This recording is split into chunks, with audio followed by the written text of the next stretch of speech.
Assalamualaikum warahmatullahi wabarakatuh. Hai semuanya, bertemu lagi bersama saya Ahmad Haikal Al-Faruqi dalam pelajaran fisika. Nah, pada pertemuan kali ini kita akan membahas tentang teori relativitas khusus pertemuan 1.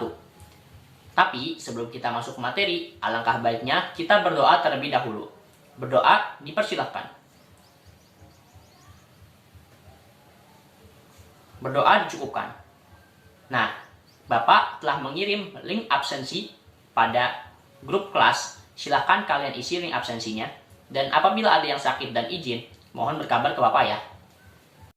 Oke, sebelum masuk ke materi, alangkah baiknya kita mengetahui kompetensi dasar dan juga tujuan pembelajaran dari bab teori relativitas khusus pertemuan 1 ini. Adapun kompetensi dasar yang harus kalian capai, yaitu yang pertama, menganalisis fenomena perubahan panjang, waktu, dan massa dikaitkan dengan kerangka acuan dan kesetaraan massa dengan energi dalam teori relativitas khusus. Lalu yang kedua, menyelesaikan masalah terkait dengan konsep relativitas panjang, waktu, massa, dan kesetaraan massa dengan energi. Adapun tujuan pembelajaran dari mempelajari bab teori relativitas khusus bagian 1 ini, yaitu peserta didik dapat menganalisis dan menyelesaikan fenomena-fenomena berkaitan dengan konsep relativitas Newton. Lalu yang kedua, peserta didik dapat memahami percobaan Michelson-Morley. Dapat dipahami? Siap. Oke, sebelum masuk ke materi inti, di sini Bapak punya video. Silakan kalian tonton terlebih dahulu ya videonya.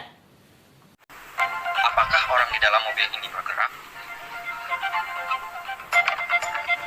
Apakah orang yang berdiri ini bergerak? Nah, bagaimana videonya? Dapat kalian pahami?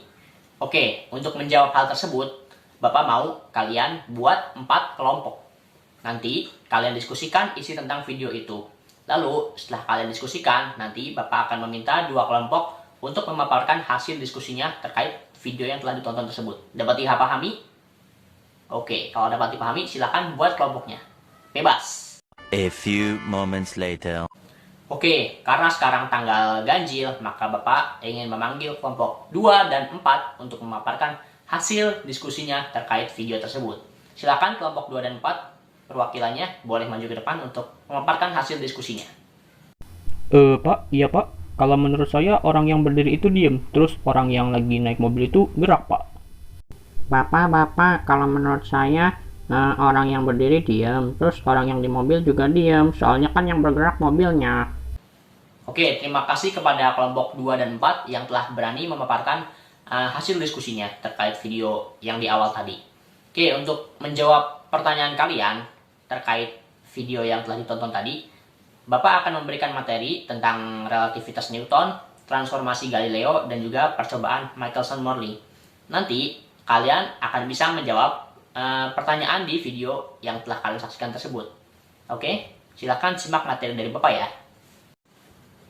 Materi yang akan kita pelajari pertama kali adalah relativitas Newton. Sebelum itu, perhatikan gambar di samping. Nah, pada gambar di samping terdapat sebuah foto yang memperlihatkan suasana di dalam mobil dan juga di luar mobil. Nah, suasana ini hampir mirip ya dengan video yang ada di awal tadi. Nah, menurut kalian, yang mana yang bergerak? Yang di dalam mobil atau yang di luar mobil? Teori relativitas Newton menyatakan bahwa semua hukum Newton berlaku sama untuk semua kerangka acuan inersial. Nah, konsep relativitas Newton juga menyatakan bahwa gerak mutlak tidak dapat dideteksi. Artinya, jika kita memiliki 2 kerangka acuan inersial yang bergerak dengan kecepatan konstan relatif satu terhadap yang lainnya, maka kita tidak dapat menentukan kerangka acuan mana yang bergerak ataupun diam. Nah, sebagai contoh, ketika kita duduk di dalam mobil yang sedang berjalan dan melewati orang-orang yang sedang berdiri di pinggir jalan, maka bagi orang yang di pinggir jalan, kita akan dikatakan bergerak karena kerangka acuannya adalah orang yang diam di pinggir jalan tersebut. Sedangkan kita dikatakan diam bila kerangka acuannya adalah mobil. Jadi dari contoh pada video maupun gambar yang sebelumnya, kerangka acuan itu ada 2, yaitu kerangka acuan yang diam atau orang yang ada di luar, dan juga kerangka acuan yang bergerak atau mobil itu sendiri. Nah, dengan demikian keadaan diam ataupun bergerak itu merupakan konsep yang relatif, tergantung dari mana kerangka acuan yang kita pakai. Nah, materi yang kedua yang akan kita pelajari adalah transformasi Galileo, di mana transformasi Galileo sendiri adalah transformasi untuk menyatakan hubungan antara pengamatan suatu kejadian peristiwa yang terjadi dalam suatu kerangka inersial jika diamati oleh pengamat yang berada dalam kerangka acuan lain yang bergerak dengan kecepatan relatif konstan. Nah, daripada bingung, kita tonton saja video berikut ini. For the snail. The person on the train sets his clock to 0, marks his starting spot, walks down the car, stops the clock, and marks the second point. Now he just measures the length of the line and divides by the time. In this example, he went 3 meters in 5 seconds for a speed of 0.6 meters per second. Now picture the train car moving slowly to the right at 2 kilometers per hour, or 0.56 meters per second. This is the speed as measured by a person on the ground. We then repeat the measurement for the observer on the ground who's watching the train go by. He sets his clock to 0 at the same time the rider on the train does. He marks the rider's starting spot. He watches the rider move down the moving car. He stops the clock when the rider does and marks the second point. Now, using the same process, he just measures the length of the line and divides by the time. In this example, the rider went 5.8 meters in the same 5 seconds for a speed of 1.16 meters per second. Who is correct? Is he moving at 0.6 meters per second or almost double that speed at 1.16 meters per second? Jadi, kecepatan orang yang bergerak di dalam kereta itu yang benar 0,6 meter per second atau 1,16 meter per second. Jawabannya, keduanya benar. Karena jika kecepatan orang yang berada di dalam kereta tersebut 0,6 meter per second, itu jika kita mengambil kerangka acuannya kereta. Sedangkan kecepatan orang tersebut adalah 1,16 meter per second apabila kita mengambil kerangka acuannya tanah. Tanah itu berarti orang yang ada di luar yang sedang mengamati dalam keadaan diam.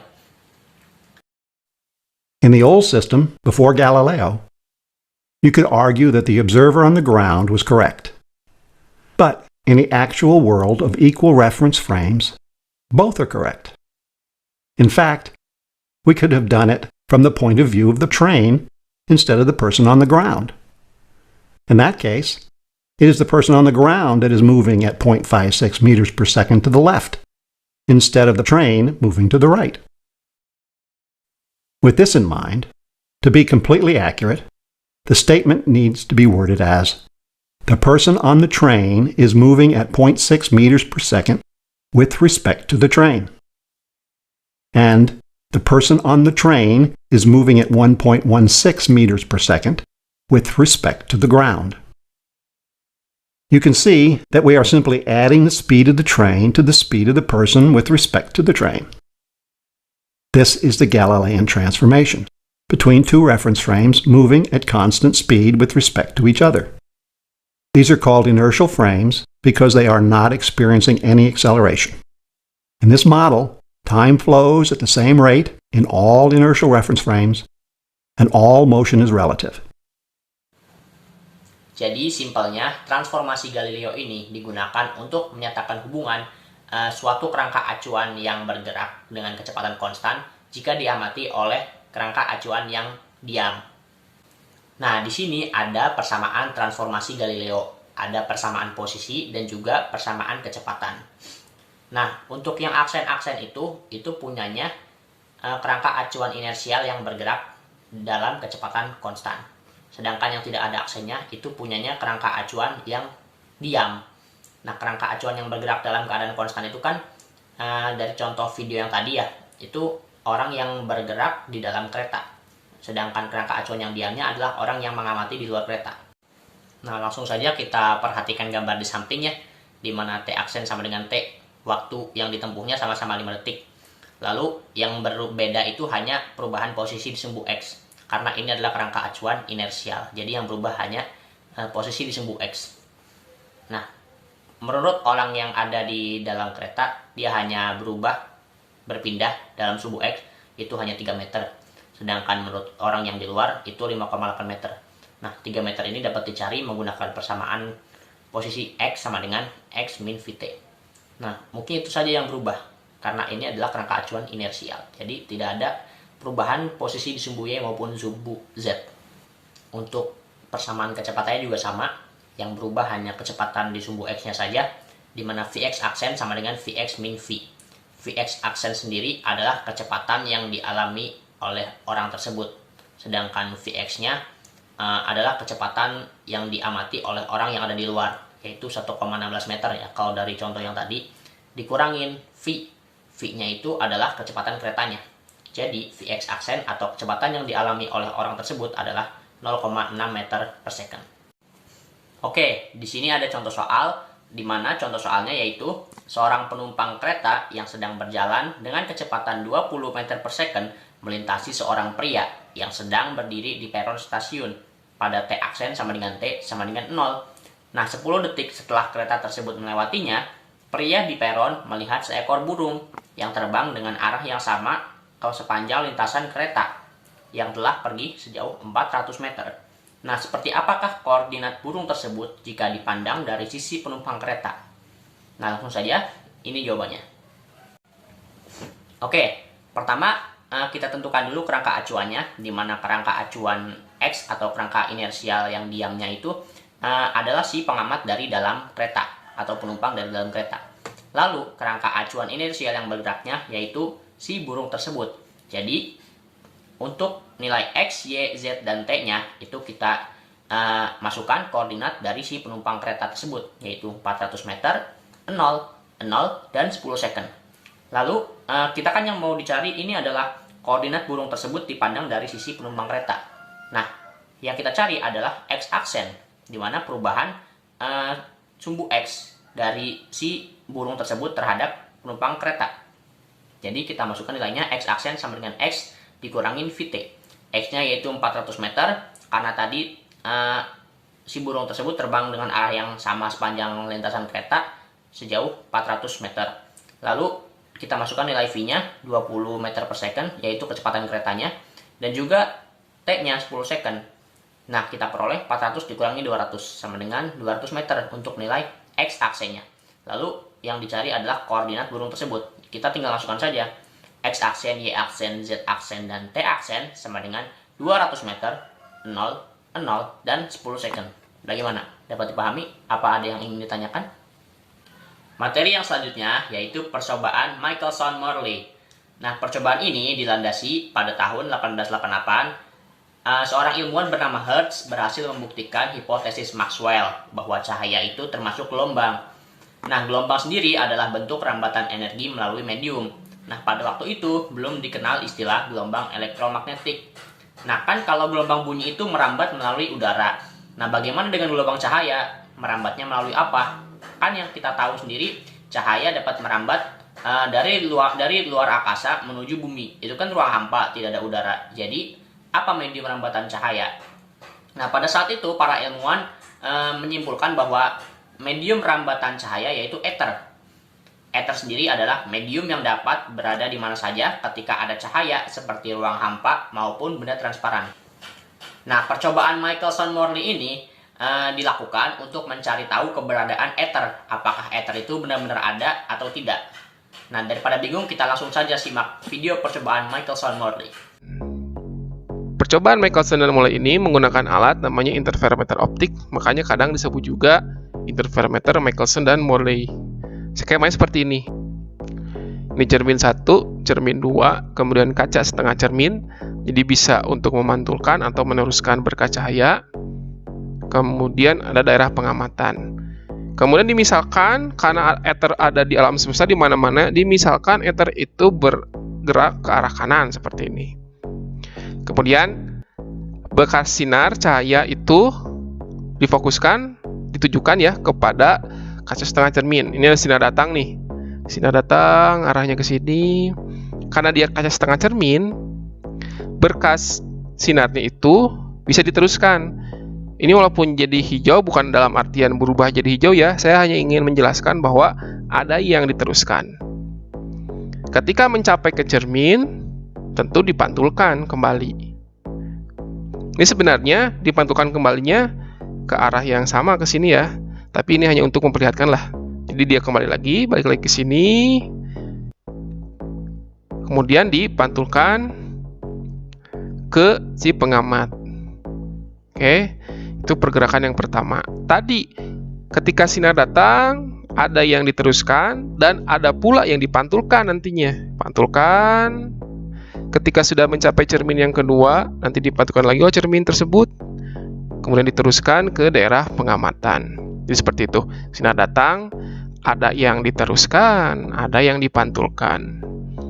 Yang diteruskan kemudian memantul, mantul lagi ke pengamatan. Yang dipantulkan, pantulkan lagi, kemudian diteruskan ke daerah pengamatan. Di sini ada jarak tempuh yang kalau kita hitung ya, yang kalau dihitung nanti ada berapa jaraknya di sini. Nah, inilah skema dari percobaan Michelson dan Morley. Prinsip dari percobaan Michelson dan Morley ini adalah penjumlahan vektor kecepatan. Jika kita misalkan C itu adalah kecepatan cahaya, V adalah kecepatan ether, dan U adalah kecepatan cahaya menurut pengamat, maka untuk yang di cermin 1 nih ya, ini kecepatan cahaya menurut pengamat, karena dia vektor ya, kita pindahkan, dan ini adalah kecepatan ethernya ke arah kanan, vektor seperti ini, maka di sini nanti ada vektor kecepatan cahaya. Untuk cermin yang kedua, nih yang ini ke atas nih, kemudian ethernya tetap ke kanan, maka di sini nanti ada vektor kecepatan cahaya. Ingat lagi pembelajaran vektornya, ini kan secara geometris ya. Kalau secara matematis, maka U di sini adalah penjumlahan dari vektor C dan vektor V. Ini menggunakan metode segitiga. Tuh. C ditambah V adalah U. Begitu pula yang di cermin 2 ya. C ditambah V adalah U. Yang besarnya, karena ini menjadi sebuah segitiga siku-siku ya, itu adalah U itu akar dari C kuadrat min V kuadrat. Kemudian tujuannya apa? Kalau memang ada ether, akan ada perbedaan waktu yang dilalui oleh berkas sinar tersebut. Untuk yang terhadap cermin 1 nih ya, ini kan bolak-balik nih. Ketika searah dengan ethernya, C plus V. Ketika nanti dia berlawanan arahnya, C min V. L itu adalah jaraknya ya. Jadi kan waktu itu jarak dibagi kecepatannya. Ini jaraknya, kecepatannya ketika pertama gerak nih ke sini diteruskan C plus V, ketika dipantulkan C min V. Kenapa? Karena gerakannya berlawanan arah dan gerakan kecepatan cahayanya. Kemudian untuk yang di cermin kedua itu, kalau kita gunakan persamaan matematisnya, nanti didapatkan 2L per akar C kuadrat min V kuadrat. Namun dari hasil pengamatan, ternyata tidak ada perbedaan waktu antara T1 dan T2.